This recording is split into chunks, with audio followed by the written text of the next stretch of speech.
आज का हमारा स्पेशल सेशन है on expected questions for coming RRB exam. तो जैसा कि आप सभी स्क्रीन पर देख पा रहे हैं, आज हमारा एमसीक्यू पैटर्न का क्वेश्चंस है, एक्सपेक्टेड क्वेश्चंस है। तो आप सभी पार्टिसिपेंट्स को क्या करना है, जैसे ही क्वेश्चन स्क्रीन पर विजिबल होता है, ऑप्शंस को देखने के बाद आप सभी को कमेंट सेक्शन में करेक्ट आंसर बताना है। इनकरेक्ट भी बता सकते हैं और उसके बाद फिर हम देखेंगे कि करेक्ट आंसर क्या होना चाहिए या क्या आंसर, कौन सा आंसर करेक्ट है। तो क्या आप सभी पार्टिसिपेंट सेशन के लिए रेडी हैं? एक बार चैट सेक्शन में जरूर रिप्लाई कर दीजिए और फिर हम सेशन को स्टार्ट करते हैं।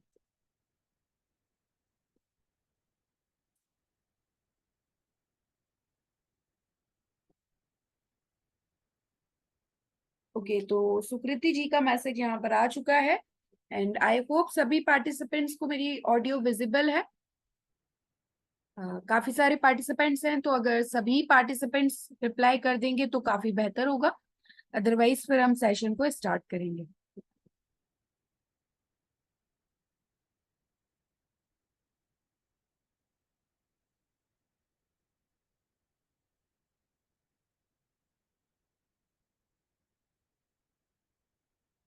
ओके, तो देखते हैं हमारा फर्स्ट क्वेश्चन। और आज का हमारा पहला क्वेश्चन है, what is the reverse repo rate? Reverse repo rate क्या होता है?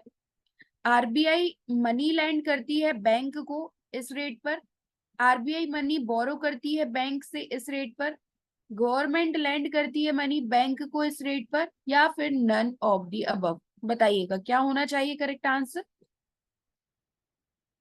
ए, D, A, B.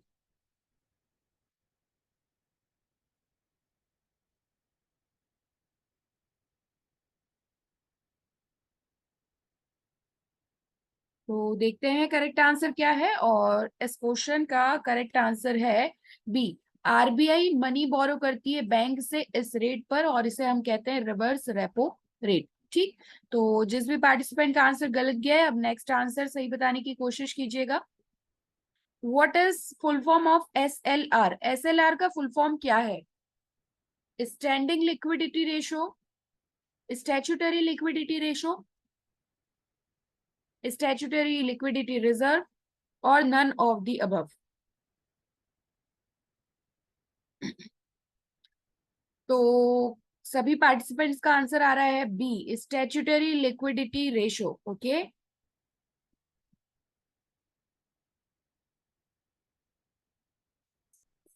So I hope सभी पार्टिसिपेंट्स ने आंसर कर दिए हैं। करेक्ट आंसर है B, statutory liquidity ratio. Next question, ease stands for enhanced accounts and service excellence, enhanced access and service excellence, excellent account service employ और easy access and service excellence. बताइएगा।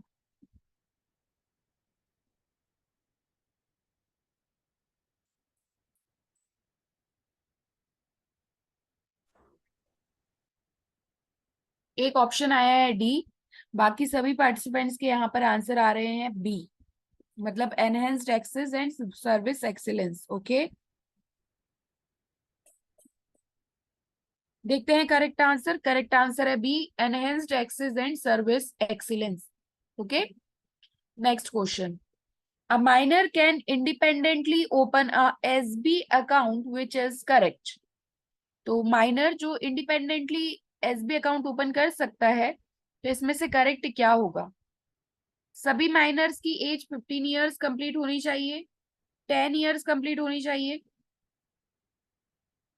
Miners जो sign कर सकते हैं और 10 years of as complete हो गई है, या illiterate minors above 15 years of as.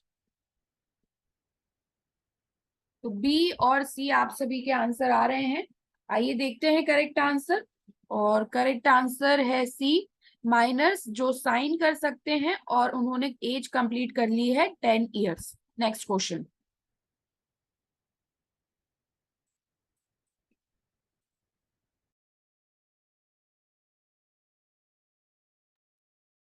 which document is not required in private limited company for opening of account? Memorandum of association, articles of association, certificate of commencement of business, both A and B.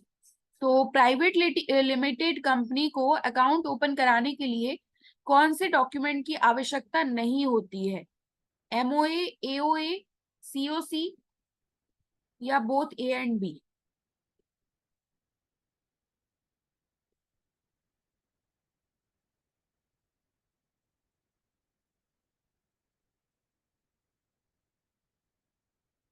आइए देखते हैं correct answer, और correct answer है C, certificate of commencement of business की आवश्यकता नहीं होती है अकाउंट ओपन कराने के लिए।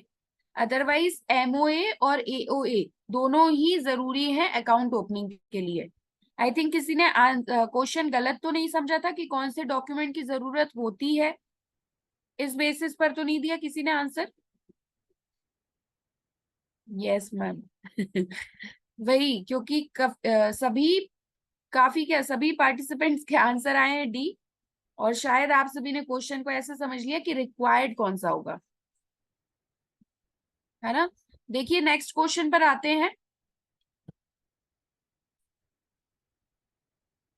When a minor becomes major, bank is required to। जब माइनर मेजर बन जाता है तो बैंक को क्या करना पड़ता है? मेजर के सिग्नेचर लेने पड़ते हैं, या फिर फ्रेश लेटर लेना पड़ता है जिसमें कंफर्म करते हैं balance in account, in the account, latest photo भी लेते हैं, या फिर सभी? ठीक, तो सभी का आंसर आ रहा है डी डी डी।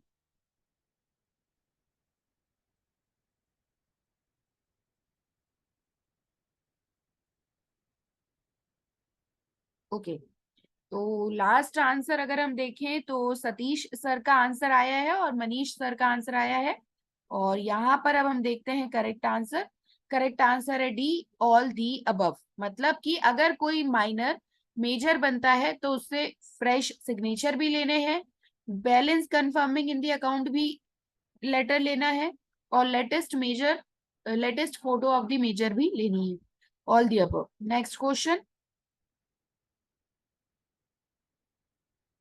अब क्वेश्चन है, as per PML Act 2002, records to be preserved for how many years?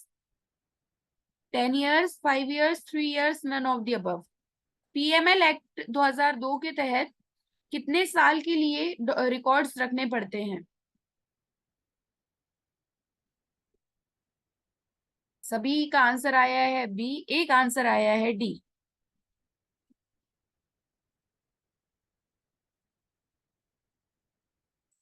तो यहाँ पर हमारा करेक्ट आंसर है B, 5 years। Okay, next question. What is the time limit for review of medium risk customers? 10 years, 2 years, 8 years, none of the above। तो medium risk customers को review करने के लिए टाइम लिमिट क्या है?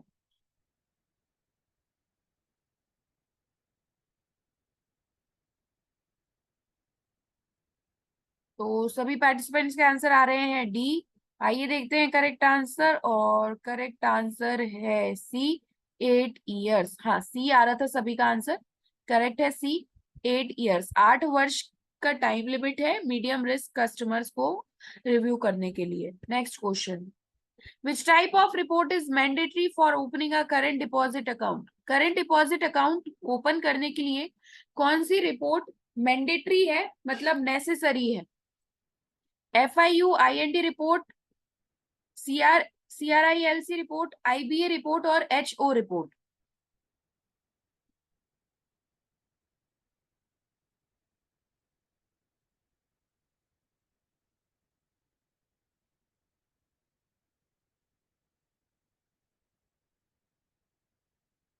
आइए देखते हैं, बी आ रहा है सभी का आंसर, और करेक्ट आंसर है बी, CRILC रिपोर्ट। ठीक, next question. FATCA stands for Financial Account Tax Compliance Act, Foreign Account Tax Compliance Act, both are correct और none are correct? बताइए।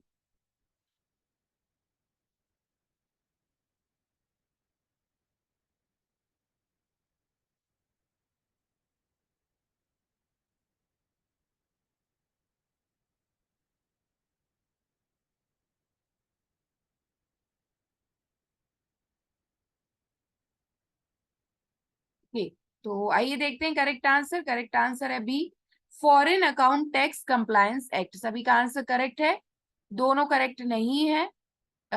ठीक, next question. FATF stands for foreign account tax fraud, financial action task force, foreign accounts tax fine और none of the above. तो सभी participants का answer आ रहा है बी। ओके, आइए देखते हैं करेक्ट आंसर। करेक्ट आंसर है B, financial action task force. बढ़ते हैं नेक्स्ट क्वेश्चन की तरफ। अब तो सभी पार्टिसिपेंट्स के आंसर करेक्ट आ रहे हैं। ठीक, next question. As per the latest guidelines, utility bills are valid only for not older than how much months as addressed proof as OBDs? 12 months, 6 months, 2 months, 1 month। Latest guidelines के अनुसार जो utility bills हैं ये कितने महीने से कम ज्यादा के लिए ओल्डर नहीं कहे जाएंगे, जो ओबीडीज में एड्रेस प्रूफ लगता है।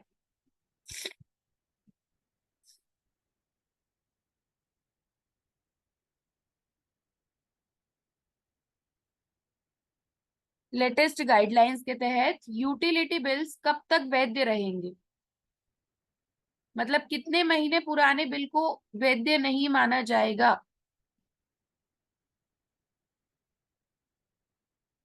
ठीक है, करेक्ट आंसर है सी, 2 मंथ्स। बढ़ते हैं नेक्स्ट क्वेश्चन की तरफ। FIR should be filed at local police station in case of receipt of how much counterfeit currency notes per transaction।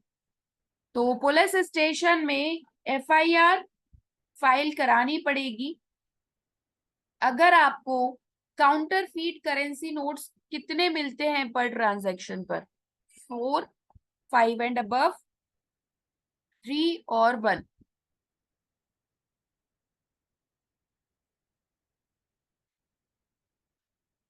Okay, देखते हैं करेक्ट आंसर, और करेक्ट आंसर है बी, 5 एंड अबव। सभी का आंसर करेक्ट है। Next question. Bulk deposit as per RBI means, RBI के अनुसार bulk deposit का मतलब क्या है? 10 crore and above, 100 crore above, 1 crore above और 2 करोड़ अबव।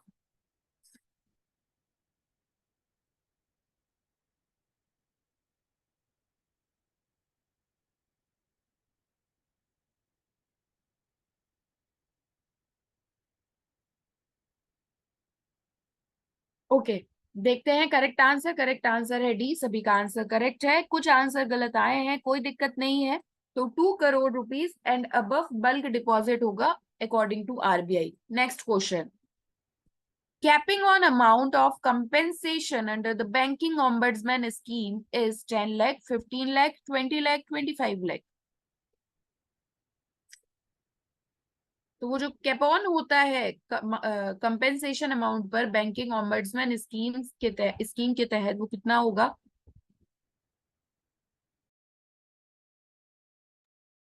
तो सभी पार्टिसिपेंट्स के आंसर आए हैं सी, और करेक्ट आंसर क्या है देख लेते हैं। करेक्ट आंसर है सी, 20 लाख रुपीज।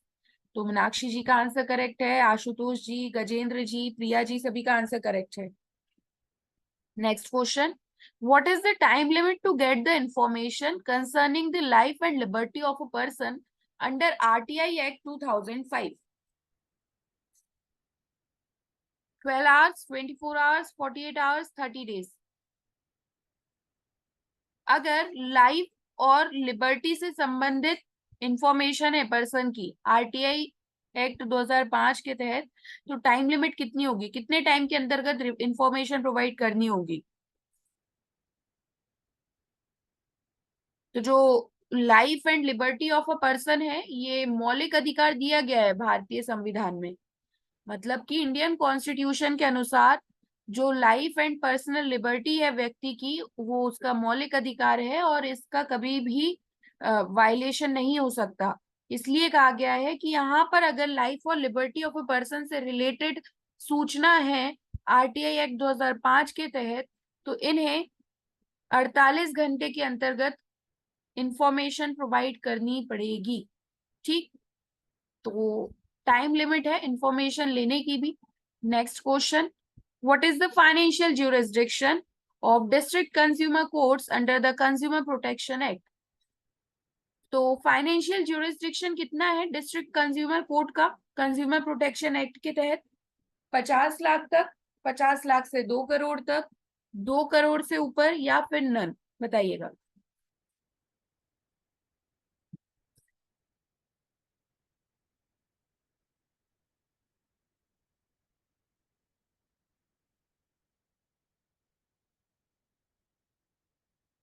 सभी पार्टिसिपेंट्स का आंसर आया है डी, कुछ ए और कुछ आंसर आए हैं डी। करेक्ट आंसर है ए, अप टू 50 लाख रुपीज। ये डिस्ट्रिक्ट कंज्यूमर कोर्ट्स है ना, इनको 2 करोड़ तक का तो वैसे भी नहीं होगा, तो इस वजह से 50 लाख तक का फाइनेंशियल जुरिस्डिक्शन हो सकता है। अच्छा, राज सर यहाँ पर बता रहे हैं कि अपडेट हुआ है 50 लाख से 2 करोड़ तक का। सर इसको हम एक बार चेक कर लेंगे, क्योंकि जो भी क्वेश्चंस आपको प्रोवाइड किए जाते हैं और आंसर्स वो ऑथेंटिक होते हैं, सही होते हैं। कभी कभार कुछ अपवाद हो सकते हैं कि टेक्निकल प्रॉब्लम की वजह से आंसर गलत हो सकता है, अदरवाइज आंसर 100% आपके करेक्ट ही होते हैं, गलत तो नहीं हो सकता। तो इस बेसिस पर ये जो आंसर है अप टू ₹50 लाख यही करेक्ट है। Next question. A bank cannot grant any loans and advances on the security of its own shares as per Banking Regulation Act 1949, Section 20, 35, 22, 21। तो क्वेश्चन आपसे पूछा गया है कि जो बैंक है वो कोई भी लोन और एडवांसेस नहीं दे सकता है अपने ही शेयर्स की सिक्योरिटी देकर, बैंकिंग रेगुलेशन एक्ट 1949 कौन से सेक्शन के तहत? तो सेक्शन बताना है आप सभी को। 21 AD मतलब 70%। आंसर है 20% आंसर है 22 और 10% आंसर आया है 21। तो करेक्ट आंसर है ए, सेक्शन 20 के तहत। Next question. Review of monetary and credit policy is conducted by RBI on bi monthly basis, half yearly, quarterly, yearly. जो मॉनेटरी और क्रेडिट पॉलिसी का रिव्यू किया जाता है आरबीआई के द्वारा, वो बाय मंथ में करना रहेगा, हाफ ईयर में, क्वार्टरली या ईयरली? बताइएगा। तो काफी सारे आंसर आए हैं ए, एक आंसर आया है सी, और अभी भी आंसर आ रहे हैं ए। लास्ट आंसर है आशुतोष सर का आंसर ए, मनोज सर का भी आंसर आया है सी, और करेक्ट आंसर है ए। बाय मंथली बेसिस पर मॉनेटरी और क्रेडिट पॉलिसी का रिव्यू किया जाता है, जो कि आरबीआई के द्वारा कंडक्ट किया जाता है। Next question. A check with name of the bank in between the crossing will be called as general crossing, a special crossing, not negotiable crossing, or inchoate check.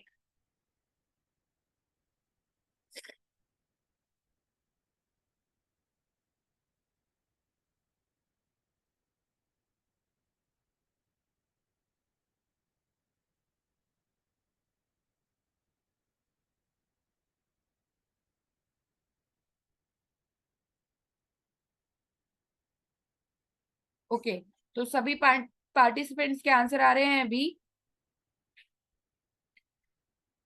Check जो bank के name पर है और in between crossing है bank के name पर, ये होगा special crossing. Okay, be called as crossing will be called as a special crossing. Next question. What is the minimum annual deposit to be made in an account under the PPF account? 100 rupees, 250 rupees, 500 rupees, 1000 rupees? बताइए। Minimum annual deposit account, PPF account के अंतर्गत जो account है वहां पर minimum annual deposit कितना होगा? तो सभी पार्टिसिपेंट्स के आंसर आ रहे हैं सी, 500 रुपीज। सो आई थिंक सभी श्योरिटी के साथ आंसर बता रहे हैं, क्योंकि करेक्ट आंसर है C, 500 rupees is the minimum annual deposit to be made in an account under the PPF account. Next question. What is the maximum quantity of gold bond that can be issued to individual, HUF and trust, Hindu undivided family है ये। तो जो maximum quantity of gold जो कि issue किया जा सकता है इंडिविजुअल को, हिंदू अनडिवाइडेड फैमिली, HUF को एंड ट्रस्ट को, 1 ग्राम, 4 kg, 4 kg, 10 kg, 4 kg, 20 kg, 20 kg, 4 kg, मतलब इंडिविजुअल HUF को 1 ग्राम, ट्रस्ट को 4 किलो। इस तरीके से आंसर चल रहा है। ऑप्शन ए, ठीक है। करेक्ट आंसर है सी, 4 kg, 20 किलोग्राम। तो ये आंसर आया था दिव्या जी का, दिव्या जी ने आंसर दिया था सी, बाकी सभी पार्टिसिपेंट्स ने आंसर दिया था ए। आई थिंक पुष्पेंद्र सर ने भी आंसर दिया था सी, या इससे पहले वाले क्वेश्चन का आंसर है, I am not sure, but answer है सी, 4 kg, 20 kg। Next question. अच्छा ओके सर, आपका आंसर करेक्ट था। मिनिमम तो सर यहाँ पर नहीं बताया गया है, बस ये बताया गया है maximum quantity of gold bond जो है वो 4 kg और 20 kg है। तो मिनिमम की लिमिट एज सच ऐसी नहीं होगी। ठीक। Next question. Account under senior citizen savings scheme, SCSS, 2019 can be opened with a maximum deposit of 10,000, 1 lakh, 5 lakh और रिटायरमेंट बेनिफिट्स रिसीव्ड और ₹30 lakh, which ever is lower. यहाँ पर मैं आप सभी को बताना चाहूंगी, जो सर ने क्वेश्चन पूछा था, RK सर ने, कि मिनिमम क्या होगा, तो यहाँ पर सर मिनिमम 1 ग्राम होगा और मैक्सिमम 4 kg और 20 kg रहेगा। आई होप सभी पार्टिसिपेंट्स को क्लियर हो चुका होगा। ओके। नेक्स्ट क्वेश्चन का आंसर, सभी का आंसर आया है डी। देखते हैं करेक्ट आंसर, और करेक्ट आंसर है डी। जो रिटायरमेंट बेनिफिट्स रिसीव्ड होंगे या फिर 30 लाख रुपए, जो भी कम होगा, तो जो सीनियर सिटीजन सेविंग्स स्कीम के अंतर्गत अकाउंट ओपन किया जा रहा है 2019 से, इसका मैक्सिमम डिपॉजिट है। ठीक। रिटायरमेंट बेनिफिट्स रिसीव्ड या फिर 30 लाख, या which ever is lower. Next question. Deposits may be made in the Sukanya Samriddhi account till the completion of a period of how much years from the date of opening of the account? 10 years, 14 years, 15 years, 21 years. Sukanya Samriddhi account में जो deposit किए जा रहे हैं वो कितने period के completion तक के लिए किया जाएगा, मतलब अकाउंट ओपन किया है और फिर कितना पीरियड रहेगा? DC, इस तरीके से आंसर आ रहे हैं सभी पार्टिसिपेंट्स के। ठीक। तो देख लेते हैं करेक्ट आंसर क्या है, और यहां पर हमारा करेक्ट आंसर है सी, 15 years। Okay. Next question. If a joint account in the name of A and B is running with the instructions E or S and nomination facility is there, Mr. A dies, the amount will be paid to nominee, survivor, nominee and survivor jointly, और will be amount to the legal heirs। देखिए question समझिएगा, अगर joint account open किया गया है ए और B दोनों के ही नाम पर, और इंस्ट्रक्शंस है ई और एस, नॉमिनेशन फैसिलिटी भी है, अगर मिस्टर ए की डेथ हो जाती है तो ये अमाउंट किसे दी जाएगी? और आप सभी पार्टिसिपेंट्स का आंसर है बी, और करेक्ट आंसर है बी, सर्वाइवर को। Okay. Next question.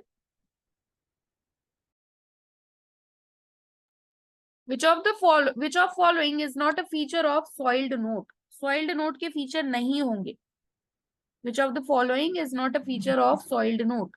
Old and dirty, full note in 2 pieces, full note in more than 2 pieces, और कलर्ड नोट और राइटिंग ऑन द नोट। बताइए।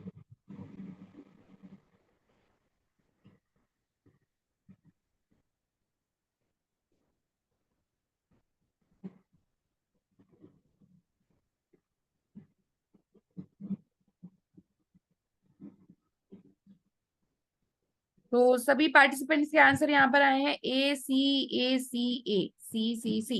करेक्ट आंसर है सी। मतलब कि अगर full note more than 2 pieces में है तो ये फीचर नहीं होगा सॉइल्ड नोट का। ठीक। Next question. Which of the following set of notes can be exchanged per day over the bank counter free of charge? 5 rupees 2000, 5 rupees 5000, 20 rupees 5000 और 20 rupees 10,000। तो सेट ऑफ नोट्स जो कि exchange हो सकते हैं per day bank counter free of charge पर over the bank. तो correct answer क्या होना चाहिए?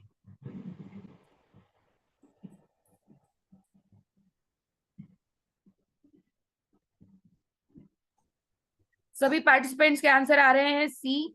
क्वेश्चन में कुछ मिसिंग है। अच्छा, नहीं सर, देखिए एक बार समझिएगा।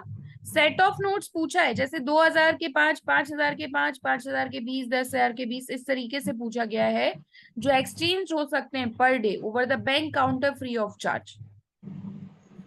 तो करेक्ट आंसर है सी 20। एंड अगर हम रुपीस की बात करें तो it should be rupees 5000। Next question. In a CIBIL report of a borrower who approached for takeover of a term loan contains a remark SUB, what it indicates: sublimits, substandard, subdue और subjugated। तो CIBIL report of a borrower में बताया गया है जो जो कोई भी टर्म लोन के लिए अप्रोच करेगा इसमें एक सब रिमार्क होता है। तो सब का मतलब क्या होता है?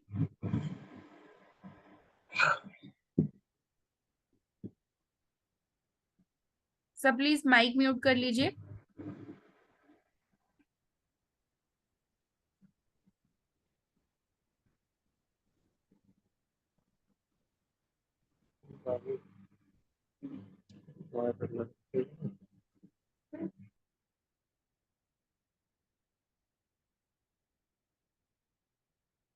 तो यहाँ पर करेक्ट आंसर देख लेते हैं। करेक्ट आंसर है बी, सब स्टैंडर्ड।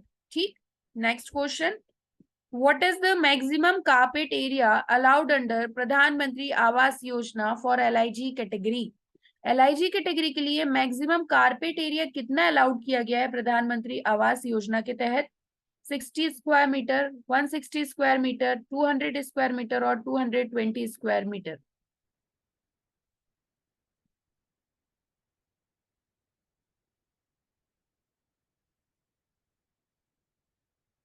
लगभग आंसर सभी के आ रहे हैं ए। ओके। तो काफी सारे पार्टिसिपेंट्स के आंसर आ रहे हैं and I hope participants answer करेंगे जो रिमेनिंग पार्टिसिपेंट्स हैं। ठीक है। तो सभी का आंसर आ रहा है ए और करेक्ट आंसर है यहाँ पर ए, 60 स्क्वायर मीटर। ठीक। Next question. और ये लास्ट क्वेश्चन है और सभी पार्टिसिपेंट से रिक्वेस्ट है कि आप सभी इस क्वेश्चन का आंसर जरूर बताएंगे और उसके बाद हमारा सेशन एंड हो जाएगा। तो देखते हैं। यहाँ पर हमारा क्वेश्चन है,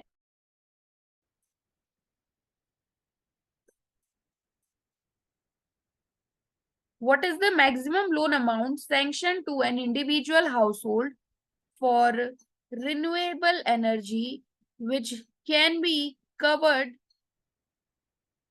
under priority sector?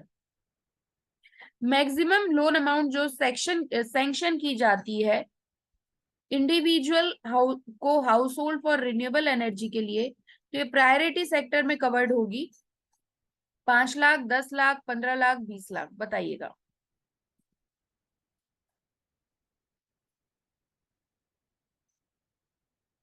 तो जैसे ही सभी पार्टिसिपेंट्स के आंसर आ जाते हैं, चाहे करेक्ट हो इनकरेक्ट हो, उसके बाद हम करेक्ट आंसर देख लेते हैं। ठीक।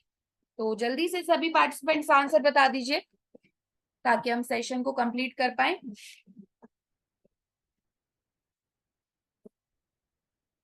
Okay.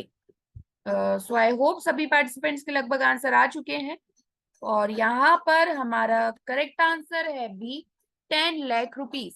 So 10 lakh is the maximum loan amount sanctioned to an individual household for renewable energy which can be covered under the priority sector. और इसी के साथ आज का हमारा सेशन यही कंप्लीट होता है. आई होप आप सभी को आज का सेशन काफी बेहतर लगा होगा, अच्छा लगा होगा, काफी नॉलेज गेन किया होगा आपने. और इसी तरीके के सेशंस आने वाले टाइम में आप सभी के लिए सेशंस आते रहेंगे, आपकी प्रिपरेशन को बेस्ट कराते रहेंगे और आपकी सिलेक्शन को भी कहीं ना कहीं तक कंफर्म कराएंगे प्रिपरेशन के थ्रू.